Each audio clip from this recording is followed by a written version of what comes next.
Hello मित्रों, कैसे हैं आप सब।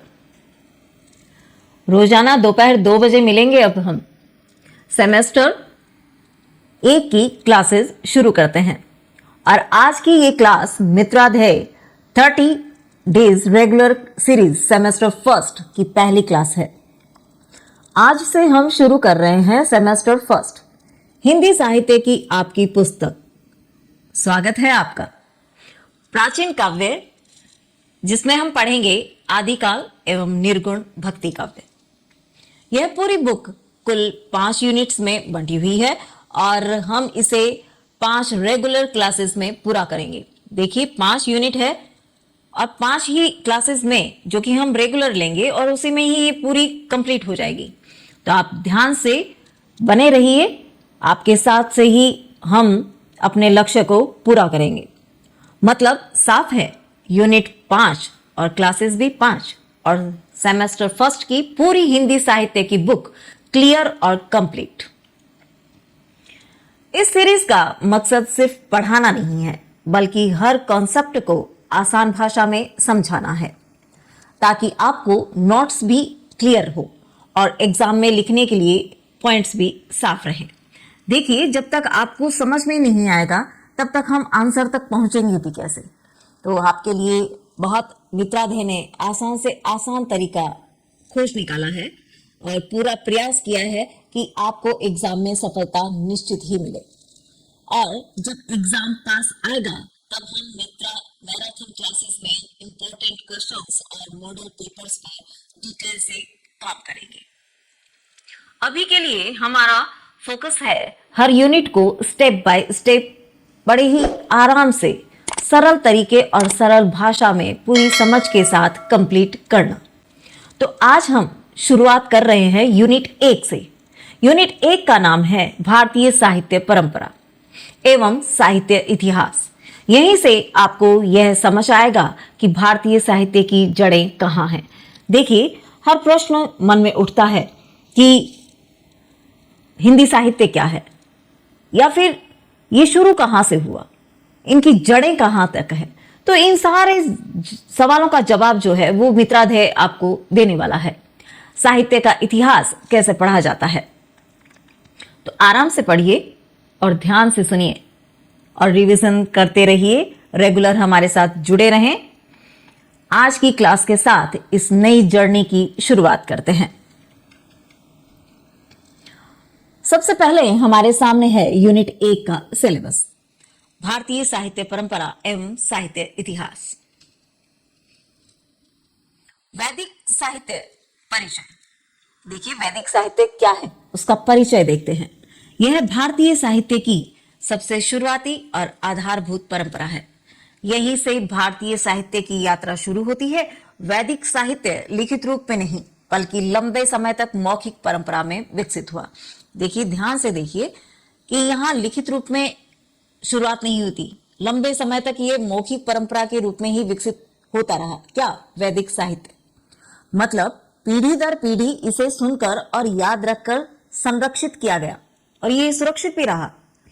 इस साहित्य में धार्मिक विषय और दैनिक जीवन के विषय दोनों साथ मिलते हैं। यह आर्य संस्कृति की सोच, आस्था और जीवन दृष्टि को व्यक्त करता है। वैदिक साहित्य को अपौरुषीय माना जाता है, यानी इसे मनुष्य की नहीं देवी उत्पत्ति का ग्रंथ माना गया है। किसे? वैदिक साहित्य को। वैदिक साहित्य मनुष्य की नहीं देवी उत्पत्ति का ग्रंथ है, ये ऐसा मानना है। इसमें यज्ञ, देव पूजा और ऋत की भावना का विस्तार से वर्णन है। साथ ही यह साहित्य समाज, जीवन मूल्यों और कर्तव्यों का चित्र भी प्रस्तुत करता है। वैदिक साहित्य की भाषा संस्कृत का सबसे प्राचीन और मूल रूप है। यहीं से भारतीय दर्शन, चिंतन और विचार परंपरा की नींव पड़ती है। यही कारण है कि वैदिक साहित्य को भारतीय चिंतन की आधारशिला माना जाता है। मित्राध्याय के अनुसार वैदिक साहित्य भारतीय संस्कृति, दर्शन और साहित्य की सबसे प्राचीन और मूल परंपरा का परिचय देता है। आगे देखते हैं वैदिक साहित्य की विशेषताएं। वैदिक साहित्य में धर्म और कर्म को सबसे अधिक महत्व दिया गया है। यहाँ मनुष्य के कर्तव्य और आचरण पर जोर मिलता है। देवताओं की स्तुति और प्रार्थना इस साहित्य का मुख्य स्वर है। इंद्र, अग्नि, वरुण जैसे देवताओं को यहाँ विशेष स्थान मिला है। प्रकृति के प्रति गहरा सम्मान और श्रद्धा भाव स्पष्ट दिखाई देता है। सूर्य, वर्षा, अग्नि को देवी शक्ति के रूप में देखा गया है। ध्यान से देखिए, देवी शक्तियां कौन कौन सी हैं? सूर्य, वर्षा, अग्नि, ये देवी शक्तियों के रूप में इनको देखा गया है। यह साहित्य व्यक्तिगत नहीं बल्कि सामूहिक जीवन की भावना को प्रकट करता है। ये किसी व्यक्ति विशेष की नहीं बात कर रहा, ये सामूहिक जीवन के भावनाओं की बात कर रहा है। मानव की इच्छाएं, आकांक्षाएं और आशाएं यहां व्यक्त होती हैं। अज्ञेय संस्कृति का विस्तार। इस साहित्य की महत्वपूर्ण विशेषता है यज्ञ को जीवन और समाज के केंद्र में रखा गया है। भाषा शैली काव्यात्मक और मंत्रात्मक है। छंद और संगीत का सुंदर प्रयोग यहाँ मिलता है। यहीं से आध्यात्मिक चिंतन की शुरुआत होती है। इसीलिए वैदिक साहित्य को भारतीय परंपरा का मूल स्रोत माना जाता है। मित्राथे के अनुसार वैदिक साहित्य की विशेषताएं धर्म, यज्ञ, प्रकृति, श्रद्धा और आध्यात्मिक चेतना पर आधारित है। ध्यान से सुनिए, इनकी विशेषताएं क्या है। इनकी विशेषताएं हैं धर्म, यज्ञ, प्रकृति, श्रद्धा और आध्यात्मिक चेतना। प्राकृत साहित्य। प्राकृत साहित्य क्या है, इसका परिचय देखते हैं। प्राकृत साहित्य लोक भाषा में रचित साहित्य की महत्वपूर्ण परंपरा है। यह भाषा संस्कृत से विकसित हुई, लेकिन काफी सरल और सहज थी। इसी कारण यह साहित्य आम जनजीवन के बहुत पास दिखाई देता है। प्राकृत साहित्य मुख्य रूप से जैन धर्म से जुड़ा हुआ है। जैन आचार्यों ने धर्म की बातें जनसाधारण तक पहुंचाने के लिए इस भाषा का उपयोग किया। इस साहित्य में जीवन से जुड़े सरल और व्यवहारिक विषय मिलते हैं। कथा और उपदेश का सुंदर समन्वय यहाँ दिखाई देता है। देखिए, कथा उपदेश का दोनों का समन्वय यहाँ दिखाई दे रहा है। लोक लच और मनोरंजन का तत्व भी है। प्राकृत साहित्य में स्वतंत्र तथा साहित्य का विकास स्पष्ट रूप से दिखाई देता है। धार्मिक नैतिकता को कठिन नहीं बल्कि सरल रूप में प्रस्तुत किया गया है। इस साहित्य की भाषा जनसाधारण के लिए पूरी तरह सुलभ थी। इसी कारण प्राकृत साहित्य को साहित्य के लोकतंत्रीकरण की शुरुआत माना जाता है। प्राकृत साहित्य लोक भाषा के माध्यम से धर्म, कथा और जनजीवन को सरल रूप में प्रस्तुत करता है। अगली स्लाइड में हम देखते हैं प्राकृत साहित्य की विशेषताएं। प्राकृत साहित्य में कथात्मकता को सबसे अधिक महत्व दिया गया है। कहानियों के माध्यम से बड़ी बातें आसान ढंग से समझाई गई हैं। देखिए, बहुत बड़ी बड़ी जो बातें हैं या बहुत गहरे जो भाव हैं, उनको बड़े ही आसान तरीके से समझाने का प्रयास किया गया है। इन कथाओं का आधार लोक जीवन और जनसाधारण को अनुभव होता है। भाषा बहुत सरल, सहज और बोलचाल की है। इसी कारण यह साहित्य हर वर्ग के पाठकों तक आसानी से पहुंचता है। कविता और कथा में धार्मिक उपदेश स्वाभाविक रूप से जुड़ा रहता है। नैतिक मूल्यों पर स्पष्ट रूप से जोर दिया गया है। मुक्तक और स्वभाषित की परंपरा यहाँ विकसित हुई है। इस साहित्य में संस्कृत के बाहरी आडंबर से मुक्ति दिखाई देती है। देखिए, जो भारीपन लिए होता है या आडंबर लिए होता है, वो इनमें नहीं है। इन्होंने उससे मुक्त होकर उसका स्पष्ट करने का प्रयास किया है। रचनाएं जनरुचि के अनुकूल और आकर्षक होती हैं। प्राकृत साहित्य से काव्य और कथा दोनों का विकास हुआ है। इसके माध्यम से सामाजिक चेतना का विस्तार होता है। मित्राध्यय के अनुसार प्राकृत साहित्य की विशेषताएं जो हैं वो सरल भाषा, कथात्मकता और नैतिक मूल्यों की प्रभावी प्रस्तुति है। पाली साहित्य। देखिए, पाली साहित्य क्या है उसके बारे में परिचय देखते हैं। पाली साहित्य का सीधा संबंध बौद्ध धर्म से जुड़ा हुआ है। यह साहित्य बुद्ध के उपदेशों और शिक्षाओं को सहेज कर रखता है। पाली भाषा प्राकृत की एक प्राचीन शाखा मानी जाती है। पाली भाषा जो है वो प्राकृत की एक प्राचीन पुरानी शाखा है। यह भाषा संस्कृत जैसी कठिन नहीं बल्कि साधारण लोगों के लिए आसान थी। इसी कारण बुद्ध ने अपनी शिक्षाएं पाली भाषा में दी, क्योंकि ये बहुत सरल थी तो बुद्ध ने इसी को ही अपने लिए काम में लिया ताकि जन साधारण तक आसानी से पहुंच सके। पाली साहित्य में धार्मिक उपदेशों के साथ नैतिक और दार्शनिक विचार मिलते हैं। इस साहित्य का मुख्य उद्देश्य समाज को सही मार्ग पर लाना था, सही मार्ग दिखाना था। करुणा और अहिंसा का संदेश इस साहित्य का केंद्र बिंदु है। यहाँ दर्शन को लोक भाषा में सरल रूप में प्रस्तुत किया गया है। पाली साहित्य का प्रभाव सिर्फ भारत तक सीमित नहीं रहा, एशिया के कई देशों में इस साहित्य ने गहरी छाप छोड़ी। मित्रादे के अनुसार पाली साहित्य बौद्ध धर्म की शिक्षाओं को सरल भाषा में समाज तक पहुंचाने वाली परंपरा है। अब देखते हैं कि पाली साहित्य की विशेषताएं क्या हैं। पाली साहित्य की सबसे बड़ी विशेषता है त्रिपिटक साहित्य की संरचना। त्रिपिटक में विनय पिटक, सुत्त पिटक और अभिधम्म पिटक शामिल है। विनय पिटक में भिक्षुओं के लिए आचरण और नियम बताए गए हैं। ध्यान से देखिए, विनय पिटक में क्या है, भिक्षुओं के लिए किस तरीके से आचरण करना है और क्या क्या नियम है उनका वर्णन है। सुत्त पिटक में बुद्ध के उपदेशों और उपदेशात्मक कथाओं का संग्रह है। अभिधम्म पिटक में गहरे दार्शनिक विचारों का विस्तार मिलता है। इस साहित्य में नैतिक अनुशासन पर विशेष बल दिया गया है। करुणा और प्रज्ञा को आदर्श जीवन का आधार माना गया है। पाली साहित्य जीवन की व्यवहार की व्यवहारिक शिक्षा देता है। पाली साहित्य क्या करता है, जीवन व्यवहार की जो व्यवहारिक शिक्षा है वही बताता है। भाषा शैली सरल, गद्य और सहज पद्य की है। कथाओं के माध्यम से उपदेश देना उस साहित्य की महत्वपूर्ण विशेषता है।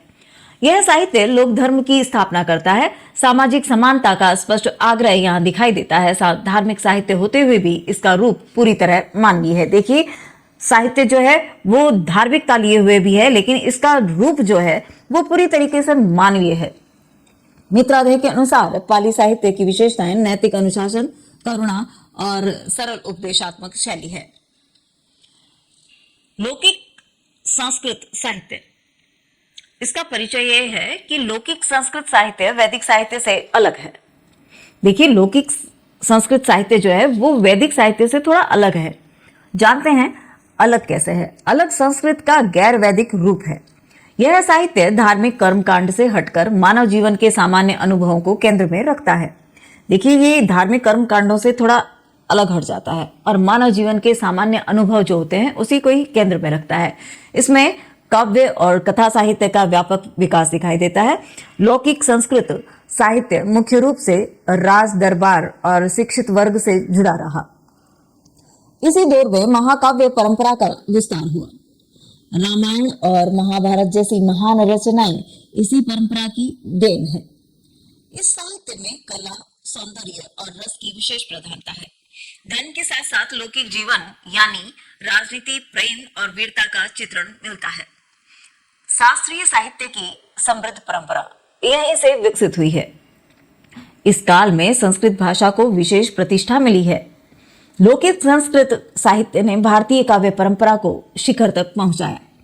इसका प्रभाव केवल भारत ही नहीं बल्कि विश्व साहित्य पर भी पड़ा।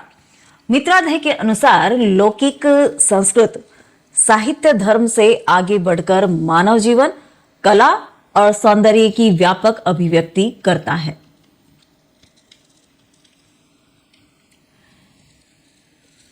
अब आते हैं लौकिक संस्कृत साहित्य की विशेषताओं की तरफ। लौकिक संस्कृत साहित्य में रामायण और महाभारत की महान परंपरा दिखाई देती है। यह साहित्य महाकाव्यात्मक संरचना पर आधारित माना जाता है। कथानक में नायक को केंद्र में रखा जाता है। नायक के माध्यम से आदर्श जीवन, कर्तव्य और संघर्ष दिखाए जाते हैं। देखिए, जो नायक होता है उसी के माध्यम से हम सब कुछ दर्शाते हैं। तो यहाँ पर नायक के माध्यम से हमने उसके आदर्श जीवन, उसके कर्तव्य और संघर्ष को दर्शाया है। इस साहित्य में श्रृंगार रस और वीर रस की प्रधानता मिलती है। अलंकार और छंद का सजग और सौंदर्यपूर्ण प्रयोग किया गया है। संस्कृत भाषा यहाँ अत्यंत परिष्कृत और सुसंस्कृत रूप में दिखती है। कविता में नैतिक और सांस्कृतिक मूल्यों को महत्व दिया गया है। राजनीतिक और सामाजिक संदर्भ भी रचनाओं में स्पष्ट दिखाई देते हैं। काव्य में सौंदर्य बोध इस साहित्य की मुख्य विशेषता है। इन रचनाओं ने शास्त्रीय काव्य के नियम और मानक निर्धारित किए। इसी कारण लौकिक संस्कृत साहित्य शास्त्रीय काव्य का आदर्श रूप माना जाता है। मित्रादेह के अनुसार लौकिक संस्कृत साहित्य की विशेषताएं महाकाव्य परंपरा, रस, अलंकार और साहित्य सौंदर्य बोध पर आधारित है। अब समझते हैं हम अपभ्रंश साहित्य। अपभ्रंश साहित्य क्या है, उसका परिचय। अपभ्रंश साहित्य प्राकृत से विकसित एक महत्वपूर्ण भाषा रूप है। यह वह चरण है जहां भाषा धीरे धीरे लोक भाषा की ओर बढ़ती है। देखिए, हम उस चरण तक आ गए हैं जहां भाषा जो है वो लोक भाषा की ओर बढ़ रही है। इसी कारण अपभ्रंश को आधुनिक भारतीय भाषाओं का सेतु माना जाता है। इस साहित्य में संस्कृत का कठिन रूप कम होता चला जाता है। अपभ्रंश साहित्य पर जैन और बौद्ध विचारधाराओं का गहरा प्रभाव दिखाई देता है। यहाँ धार्मिक और दार्शनिक काव्य में मुख्य रूप से मेल मिलता है। देखिए, धार्मिक और दार्शनिक काव्य मुख्य रूप में मिल जाते हैं। लोक जीवन की भावनाएं और अनुभव स्पष्ट रूप से व्यक्त होते हैं। इस साहित्य में निर्गुण परंपरा की शुरुआत के बीज दिखाई देते हैं। निर्गुण परंपरा कहां से शुरू हुई? काव्य में सहजता और सरलता मुख्य गुण हैं। अपभ्रंश साहित्य भाषिक परिवर्तन का जीवंत प्रमाण है। इसी के आधार पर आगे चलकर आधुनिक हिंदी का विकास होता है।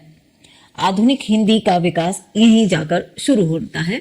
इसीलिए अपभ्रंश को आधुनिक हिंदी का पूर्ण रूप माना जाता है। मित्रादेह के अनुसार अपभ्रंश साहित्य प्राकृत और आधुनिक हिंदी के बीच की सेतु भाषा है। देखिए, प्राकृत और आधुनिक इनके बीच का जो सेतु है वो इसको बताया गया है, जो लोक धर्मी और दार्शनिक काव्य को सामने लाती है।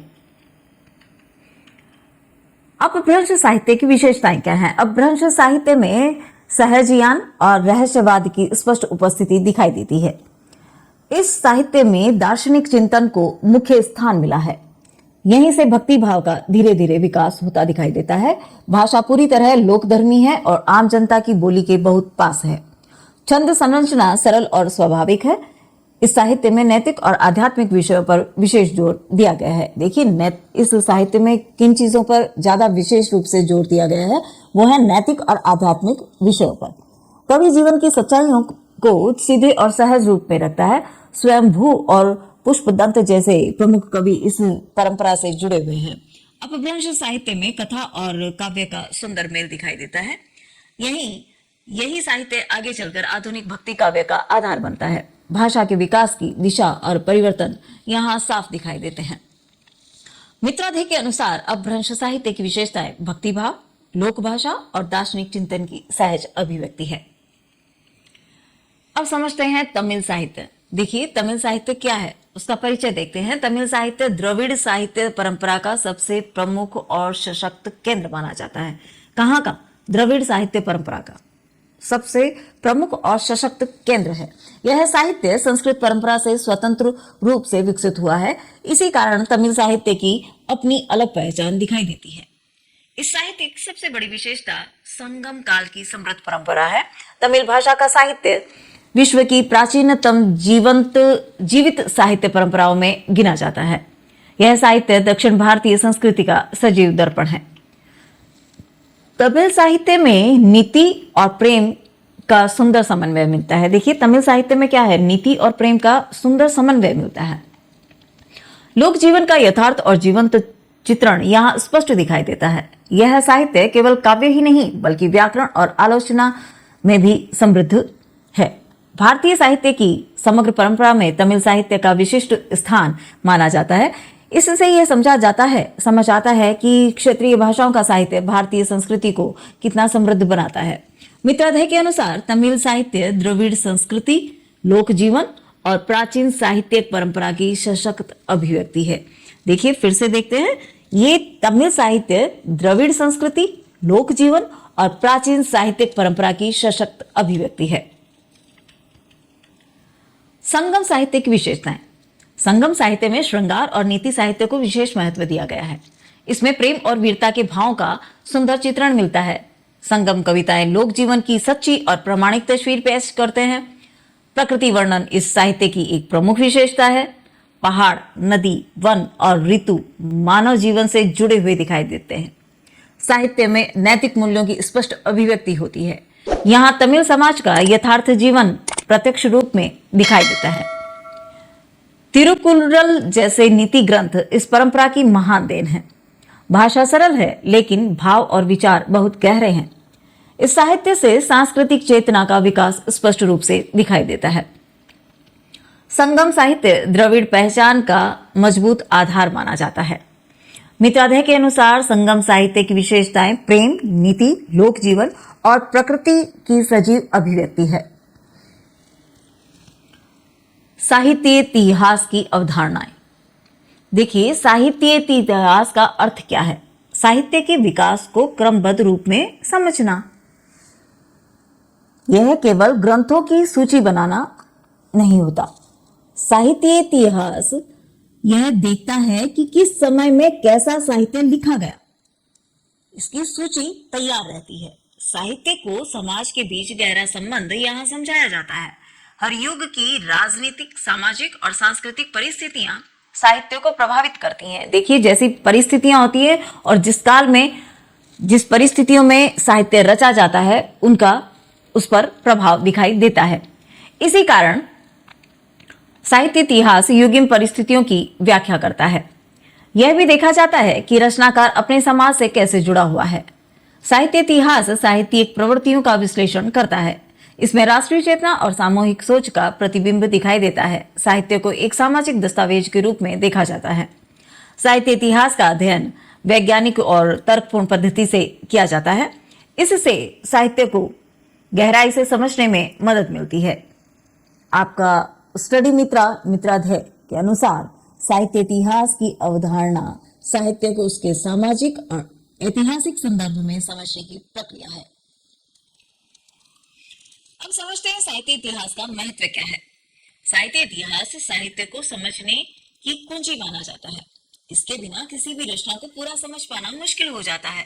साहित्य इतिहास में हमें समाज में आए परिवर्तनों की झलक मिलती है। हर युग की चेतना और सोच साहित्य में झलकती है। यह हमें युगीन परिस्थितियों का अध्ययन करने में मदद करता है। देखिए, जिन परिस्थितियों में जिस काल में ये साहित्य रचे जाते हैं तो उनका प्रभाव हमें स्पष्ट दिखाई देता है। साहित्य इतिहास के माध्यम से सांस्कृतिक मूल्यों का विश्लेषण संभव होता है। यह साहित्यिक विकास की पहचान कराने में सहायक है। परंपरा और आधुनिकता के बीच संबंध यही स्पष्ट होता है। साहित्य की विभिन्न रचनाओं का समग्र मूल्यांकन किया जा सकता है। शोध और आलोचना का मजबूत आधार यही है। साहित्य इतिहास से राष्ट्रीय साहित्य की समग्र समझ विकसित होती है। शिक्षा के क्षेत्र में इसका विशेष उपयोग माना जाता है। मित्राध्यय के अनुसार साहित्य इतिहास का महत्व साहित्य, समाज और संस्कृति को समग्र रूप में समझने में है। देखिए, साहित्य इतिहास जो है इन सब चीजों को व्यवस्थित रूप से, क्रमबद्ध रूप से समझने के लिए काम में लिया जाता है। अब समझते हैं हिंदी साहित्य इतिहास लेखन की परंपरा। हिंदी साहित्य का इतिहास लेखन मुख्य रूप से आधुनिक काल में विकसित हुआ। इससे पहले साहित्य का अध्ययन इतिहास के रूप में नहीं किया जाता था। देखिए, इतिहास के रूप में नहीं होता था पहले इसका अध्ययन।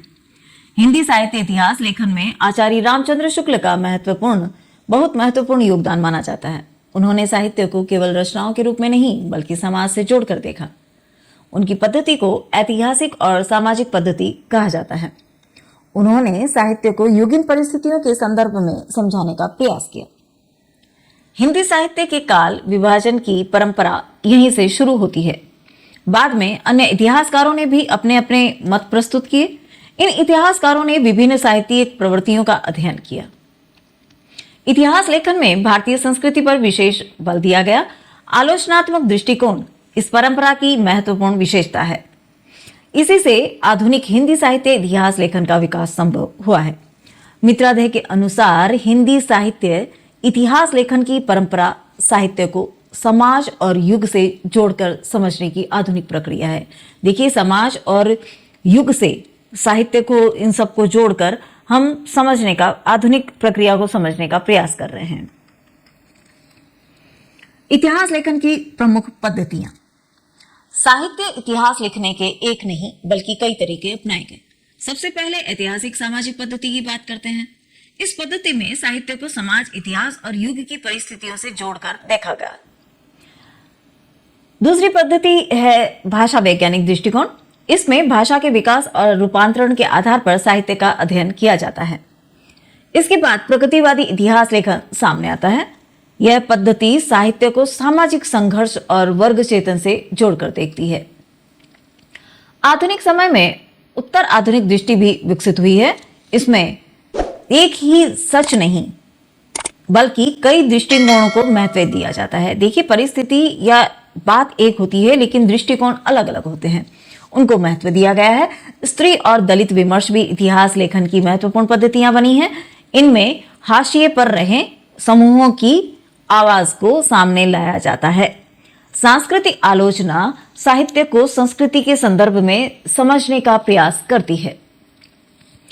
तुलनात्मक अध्ययन में विभिन्न भाषाओं और परंपराओं की तुलना की जाती है। आज के इतिहास लेखन में बहुविध दृष्टिकोणों का समावेश दिखाई देता है। आधुनिक आलोचना का प्रभाव इतिहास लेखन को और विस्तृत बनाता है। मित्रादेह के अनुसार इतिहास लेखन की प्रमुख पद्धतियां साहित्य को समाज, भाषा, विचार और संस्कृति के अलग अलग दृष्टिकोणों से समझने का प्रयास किया है। हिंदी साहित्य इतिहास लेखन की समस्याएं। हिंदी साहित्य इतिहास लेखन में सबसे बड़ी समस्या है काल विभाजन को लेकर मतभेद रहे हैं। अलग अलग इतिहासकार एक ही काल को अलग नाम और अलग सीमा में रखते हैं। इसी तरह कालों के नामकरण में भी स्पष्टता की कमी दिखाई देती है। कई रचनाओं की प्रामाणिकता को लेकर भी संदेह माना जाता है और उनका संदेह निरंतर बना ही रहता है। कुछ ग्रंथों के लेखक और रचनाकार स्पष्ट नहीं है। भाषा की सीमाएं भी एक बड़ी समस्या है। अपभ्रंश और प्रारंभिक हिंदी के बीच स्पष्ट रेखा खींचना आसान नहीं है। कई रचनाओं का सही समय निर्धारित करना कठिन हो जाता है। क्षेत्रीय साहित्य को इतिहास लेखन में पूरा महत्व न मिल पाना भी एक समस्या है। स्रोत सामग्री की कमी इतिहास लेखन को सीमित बना देती है। कई बार ऐतिहासिक प्रमाणों का अभाव दिखाई देता है। अलग अलग दृष्टिकोण होने के एक रूपता का अभाव भी स्पष्ट दिखाई देता है। मित्रादेह के अनुसार हिंदी साहित्य इतिहास लेखन की समस्याएं काल विभाजन। देखिए, इतिहास लेखन की समस्याएं हैं काल, फिर है विभाजन, प्रामाणिकता और दृष्टिकोण की असामान्यता से जुड़ी है। समस्याओं का साहित्यिक प्रभाव। इतिहास लेखन की समस्याओं का सीधा प्रभाव साहित्य की समझ पर पड़ता है। सबसे पहले इतिहास लेखन में असहमति देखने को मिलती है। अलग अलग इतिहासकार एक ही साहित्य को अलग अलग काल में रख देते हैं। इससे काल निर्धारण को लेकर भ्रम की स्थिति बन जाती है। कई ग्रंथों का साहित्य इतिहास में स्थान विवादास्पद हो जाता है। यह स्थिति पाठ्यक्रम में भी उलझन पैदा करती है। छात्रों को यह स्पष्ट नहीं हो पाता है कि कौन सी रचना किस काल की है। शोध कार्य में भी इन समस्याओं के कारण कठिनाई आती है। मानक तय न होने से एक रूपता का अभाव दिखाई देता है। आलोचकों के बीच मतभेद लगातार बने रहते हैं। इन समस्याओं के कारण इतिहास की पुनर्व्याख्या की आवश्यकता महसूस होती है। इसीलिए साहित्य इतिहास को समय समय पर संशोधित करना जरूरी हो जाता है। आपका स्टडी मित्रादेह के अनुसार समस्याओं का साहित्यिक प्रभाव साहित्य की समझ, अध्ययन और शोध में भ्रम और पुनर्विचार की आवश्यकता को जन्म देता है। मित्रों, थोड़ा सा देखते हैं आज की क्लास के साथ यूनिट 1 भारतीय साहित्य परंपरा एवं साहित्य इतिहास यहाँ कंप्लीट होता है। आज हमने वैदिक साहित्य से लेकर संगम साहित्य और साहित्य इतिहास की अवधारणा तक की हर बात को स्टेप बाय स्टेप समझा। अगर आप ध्यान से पढ़ें, ध्यान से सुने, तो अब भारतीय साहित्य की जड़ें और उसका विकास क्रम आपको साफ साफ दिखने लगा होगा। यही क्लियरिटी आगे आने वाली है। सारी यूनिट्स को समझने में आपकी सबसे बड़ी ताकत बनेगी। अब अगली क्लास में हम यूनिट 2 की शुरुआत करेंगे, जहां आदिकाल और निर्गुण भक्ति काव्य की विस्तृत चर्चा होगी। तब तक आज के पॉइंट्स को एक बार बड़े ही आराम से, बड़े ही तसल्ली से दोहरा लीजिए, क्योंकि जब तक हम उसको दोहराएंगे नहीं तो वो और भी आसान नहीं बन पाएगा। इसलिए मैं आपसे बार बार यही रिक्वेस्ट कर रही हूं कि आप इसका रिवीजन करते रहिए, क्योंकि यह यूनिट पूरी बुक की फाउंडेशन है और याद रखिए, अभी हम रेगुलर 5 क्लासेस में पूरी बुक कंप्लीट कर रहे हैं। एग्जाम के समय आपके लिए मैराथन क्लासेस आएंगी, जिसमें इंपॉर्टेंट क्वेश्चंस और मॉडल पेपर्स डिटेल में काम होगा। तब तक पढ़ते रहिए और अपने स्टडी मित्रा के साथ जुड़े रहिए। कल मिलते हैं सेम टाइम सेम जगह, तो जुड़े रहिए MGSU मित्रालय के साथ। आपका अपना स्टडी मित्रा। धन्यवाद।